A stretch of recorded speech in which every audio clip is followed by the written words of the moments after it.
Good morning everyone. મારું નામ સૂર્યાક્ષ છે. આજે મેં અમારું ઇઝી લર્નિંગ સેન્ટરનો ફીડબેક આપવા જાઉં છું. એમ તો મેં જોઈન હાફ યરલી 8માં કરેલું, પણ જ્યારે 8માં જોઈન કર્યું ત્યારે બધા ફ્રેન્ડ્સ કહેતા કે બહુ લખવા આપે, એમ છે ને તેમ છે. આવી રીતે લાગ્યું પહેલા વર્ષે. જ્યારે 9થી કનેક્ટ કર્યું ત્યારે સરને મેમ કીધા એમ કરતા ગયા તો બિલકુલ હેવી લોડ એવું કંઈ નહીં લાગ્યું. આજે બધા જે ફ્રેન્ડ્સ બોલતા હતા કે ઇઝીમાં આવું છે, વધારે લખવા આપતા છે, એમ છે તેમ છે, એ લોકોને કેવું મેં એવું કંઈ નથી, તમને કરવું નથી.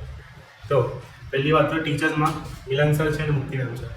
મિલન સરની વાત કરીએ તો કોઈ બી એક્ઝામ્પલ નહીં, ભલે તમને કેટલી બી વાર ખબર નહીં પડે તો બી એક્સપ્લેન કરે, તમને કેટલી બી વાત પૂછે તમે. મુક્તિ મેમ છે એ તો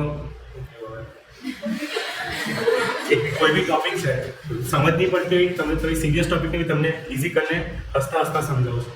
હવે તો અહીંયાની સિસ્ટમની વાત કરું તો આજ લગી મેં કોઈ ટ્યુશનમાં આવી સિસ્ટમ જોઈ નથી કે જ્યારે બી તમને કોઈ બી પેન્ડિંગ હોય તો તમને રિપોર્ટ આવી જ જાય, તો તમે ઘરથી કાર્ડ દઈને કરાવી જઈ જોઈએ.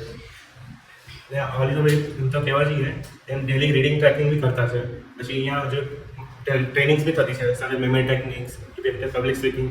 પછી ઇન્ટરનલ ક્લાસમાં બી અમને અલગ અલગ ટ્રેનિંગ આપતા હોય સર, કરિયર સિલેક્શન, પછી લાઈફમાં આગળ કેવી રીતે વધવું, એક્સેટ્રા. Thank you.